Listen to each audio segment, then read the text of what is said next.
Hi all and welcome to the cabin. In today's video we'll take a look at how to play Warzone Eternal, the new skirmish miniatures game from Res Nova. They ran a successful Kickstarter in the spring of 2023, and this winter the game begins shipping to Kickstarter backers worldwide. As a fan of Mutant Chronicles, the universe in which Warzone Eternal takes place, I'm very excited. This video is intended to be a quick introduction and demo of the game, so we won't cover everything from the rulebook. With that said, let's get to it.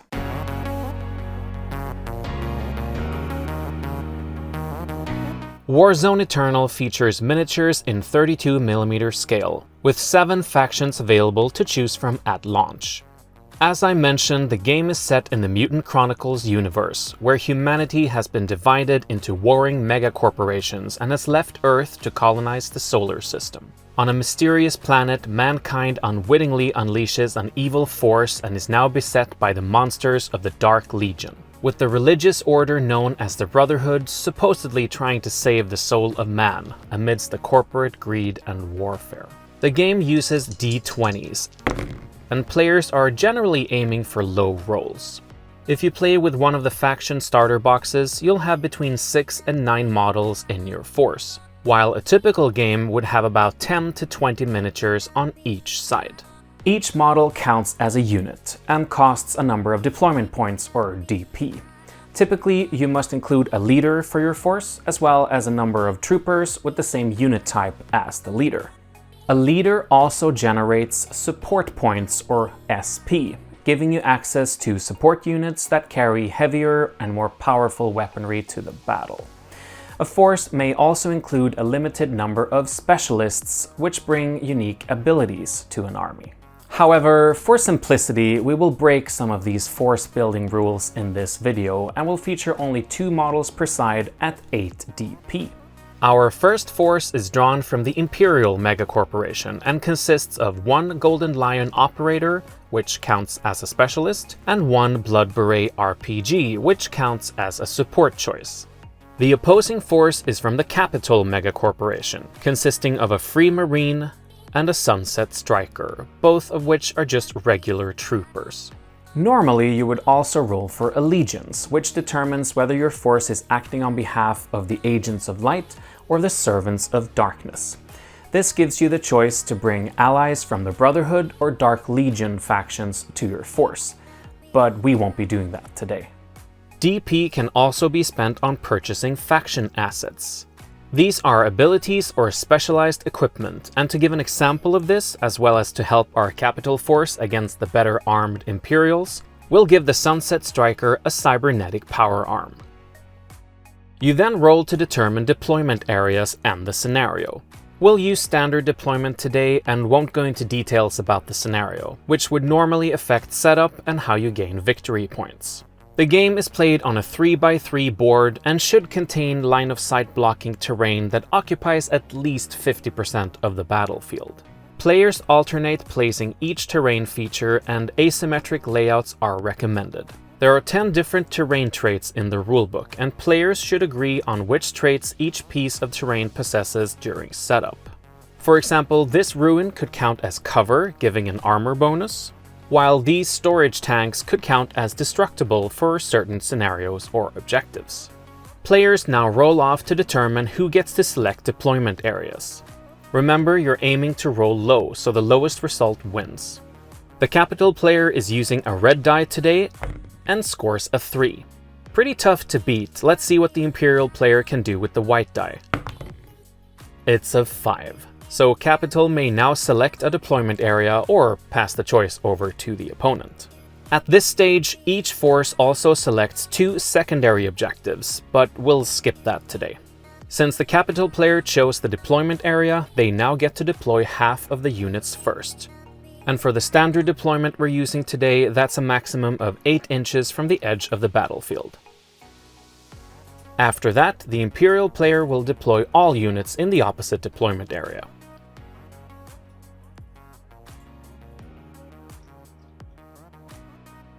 Finally, the Capital player deploys the remainder of their force.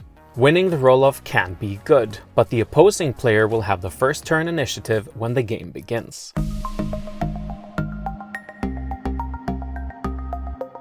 Before we start the game, let's take a look at the basic mechanics of Warzone Eternal. Each unit has a profile, and here's a look at the Free Marine card as an example. It belongs to the Capital faction and counts as a trooper. As you can see, Free Marines have two special abilities, which are explained on the back of the card, along with the weapon's special abilities. Here you can also see the model's base size. There are several dozen unit and weapon special abilities at launch, so these cards are very useful to have when learning the game. In the top right corner, it specifies that the model costs 4 deployment points and no support points to field. The main profile includes 9 characteristics where higher values are better. Movement in inches, missile weapon, which determines the ranged combat skill, close combat, which determines the melee skill, strength, which affects strikes in close combat and how far things like grenades may be thrown, defense, which helps to avoid incoming attacks, armor, which helps protect the unit from taking damage, the number of wounds the unit can suffer, power, related to the game's 2 primary magic systems known as Art and Dark Symmetry. Finally, leadership, which affects the unit's general morale and command over its fellow soldiers. The Free Marine carries 2 weapons. Besides the special abilities mentioned earlier, each weapon has 4 sections, beginning with close combat, which determines how the weapon affects strikes in melee. For example, the Punisher short sword gives a +1 modifier to the roll and deals damage of strength +7, while the M50 assault rifle doesn't affect close combat at all. Next, we have short and long range, which detail the weapon's effectiveness at these distances. For example, the M50 assault rifle deals 13 damage at both ranges, has no modifier up to 12 inches, but applies a -2 modifier between 12 and 36 inches, which is the weapon's maximum range. The Punisher short sword, however, has none of these stats and can therefore only be used in melee combat.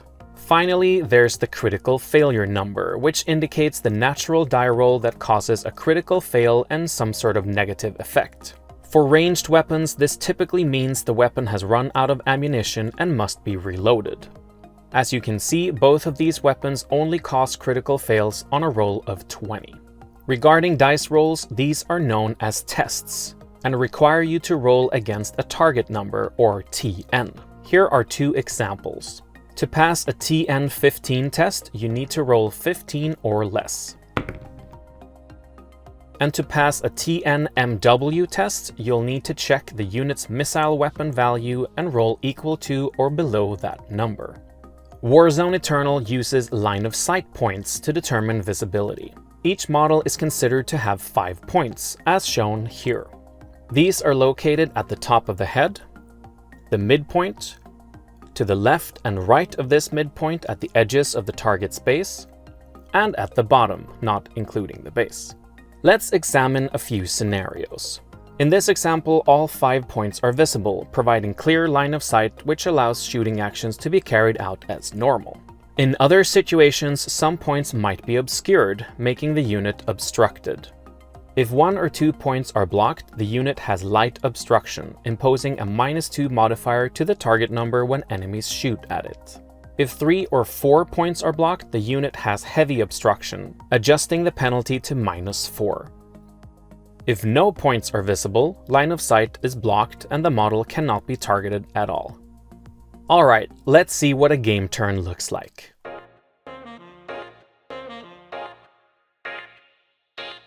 A game turn consists of 3 phases: the start turn phase, the activation phase, and the end turn phase. In the start turn phase, you mark the turn number, which is 1 at the start of the game. You would also roll off for initiative, but as you may recall, we established that the Imperial player will start today's game, since Capital got to select the deployment area.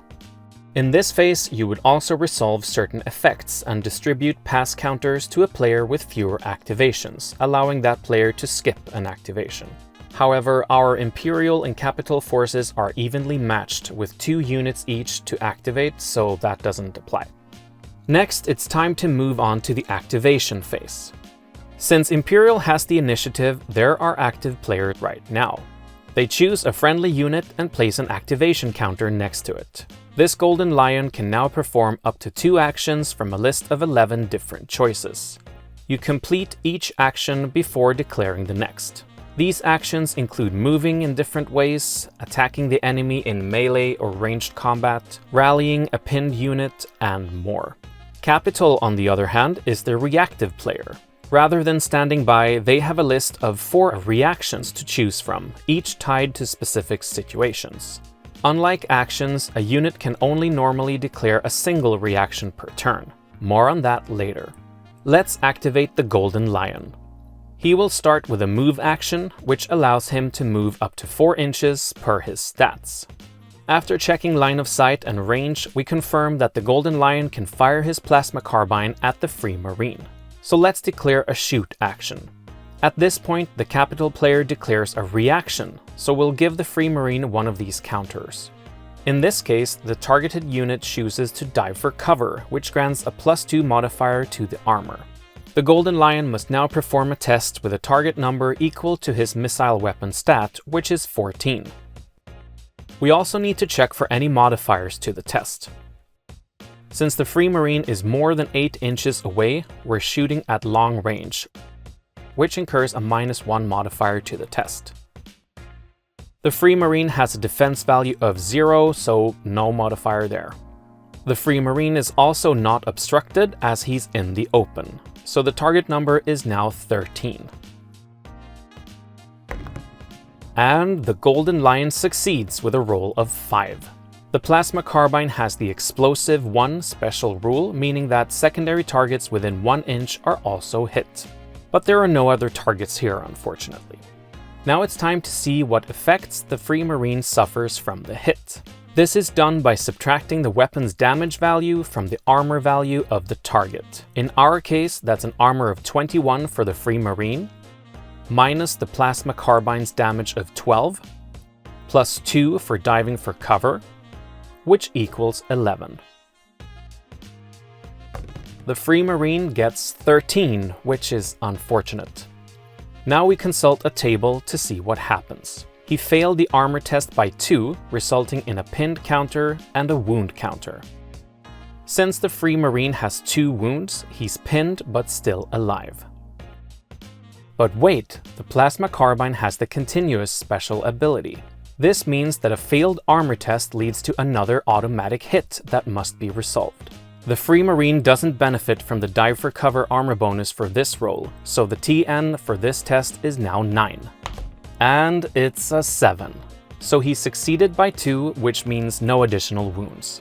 And as a unit can never have more than 1 pinned counter, we don't need to add another one. As the Golden Lion's activation is complete, Capital now becomes the active player and selects a unit to activate. Let's choose the Free Marine and see if he can survive the turn. First, the Capital player declares a rally action, allowing the unit to discard the pinned counter. This enables the Free Marine to move normally again, as pinned units can't move closer to visible enemy units. The second action is indeed a move action, and 4 inches brings the Free Marine closer to much-needed obstructing terrain. Once per activation, you can also make a free reposition move of up to 2 inches as long as the unit ends up in base-to-base contact with a terrain feature. So that's what we'll do right now. Phew, that feels better. Back to Imperial. We only have the Blood Beret left, so let's activate this unit. He's in a good position, so no need to move. Instead, the Imperial player will declare an aim action, which grants a +4 modification to a shoot test and +2 damage to the weapon. Our Blood Beret has line of sight to at least 1 point on the Free Marine, and the unit is within the Southpaw rocket launcher's short range of 24 inches. So our missile weapon skill of 13 is modified by +4 from aiming, bringing it to 17, but reduced by -2 for the short range, resulting in 15. The Free Marine has heavy obstruction with all but one of the line of sight points blocked, giving a -4 penalty and reducing it to 11. The Free Marine also has the special ability Camouflage 2, which means his obstruction modifier is increased by a further 2, bringing the TN to 9. Let's see if the Blood Beret can do it. Oh no, it's an 18. The Southpaw misses, But it has the suppressive special ability, which means that regardless of the result, the enemy unit gets a pinned counter. Poor guy, he just got rid of the previous one. But wait, let's check the weapon profile again. The Southpaw has a critical failure value of 18, which we rolled.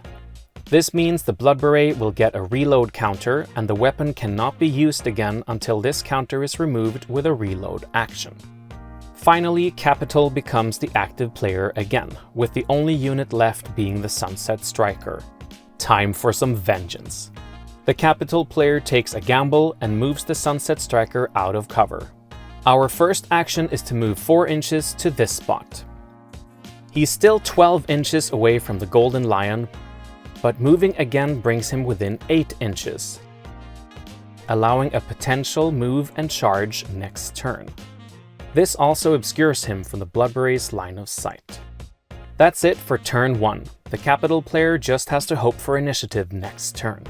Now that all units have activation counters assigned, it's time for the end turn phase. At this point, certain effects are resolved, players can gain victory points depending on the scenario and secondary objectives, and all activation and reaction counters are removed. Then it's time for the next turn, unless it's the end phase of turn 5, in which case the game ends and victory points are tallied. So that was a complete turn of the game. I was going to end it here, but I'm dying to find out what happens next. So let's just check out the first activation of turn 2 as well. It's time to determine initiative. Each player rolls a d20. Capital gets 9, and Imperial gets 11. Then you add the number of victory points, which we're not using for this demo, and the number of friendly units with pinned counters to each player's die roll. So that free Marine will bring Capital up to 10. But that's still lower than 11, so Capital becomes the active player. The gamble may have paid off as we activate the Sunset Striker and move him another 4 inches towards the Golden Lion. They're now 4 inches apart, allowing the Sunset Striker to perform a charge action, moving up to 4 inches and ending in base-to-base contact with the enemy. This charge action also grants the Sunset Striker a free strike action, with a +2 modifier to the target number. The Sunset Striker must now perform a test with a target number equal to his close combat stat, which is 15. +2 for the charge, and another 2 for the ceremonial blades. The Golden Lion has a defense value of 0, so that doesn't help him. This brings us to a whopping value of 19. The only way to fail now is to roll a 20. But he rolls a natural 1! That's a critical success, giving the weapon a damage multiplier. This means that the Golden Lion will need to make 2 successful armor tests to avoid taking wounds. He has an armor value of 22, minus a damage of strength +8 from the ceremonial blades. The Sunset Striker has a strength value of 5, but we shouldn't forget that we gave him the cybernetic power arm asset, which increases the strength by 2 up to 7. And the Sunset Striker also has the special ability Fierce Charge, granting an additional +2 damage on strike actions performed as part of charge actions. So the weapon's modifier is -17 to the armor, bringing the target number to 5. And remember, the Golden Lion needs to roll twice because of that critical hit, using the worst result to calculate if any damage is done. Let's see. He passes the first one with a 3. Can he pass the next one too? Oh no, it's a 7. So this is the result that counts, which means that he's failed the test by 2, resulting in both a pinned counter and a wound counter. It could have been much worse though. Thanks to his low rolls, he's still alive with 1 wound remaining. Normally, he could have performed a reaction called counterattack at this point, allowing him to strike back. However, units with a pinned counter cannot perform reactions. This video is becoming longer than I thought, so I think we have to step away from the game for now. As you can see, Warzone Eternal is fast-paced and reactive, with both players constantly engaged in the action, even during the opponent's activations. This was just a brief example with a couple of models per side, and the action ramps up with even more tactical choices when you scale things up to a full-size game. Well, that's it for today. Thank you so much for watching. I'd also like to give a special thank you to Alex and Brian from Resnova for helping me to fact-check the rules in this video. If you're interested in Warzone Eternal, check out the links in the description and pinned comment below. Don't forget to like and subscribe, and a big thank you once again to Arnold over on Patreon. And if you want to go that extra mile and get some nice perks while helping us out, all our links are in the description below. We'll see you next time. Good luck with your miniatures.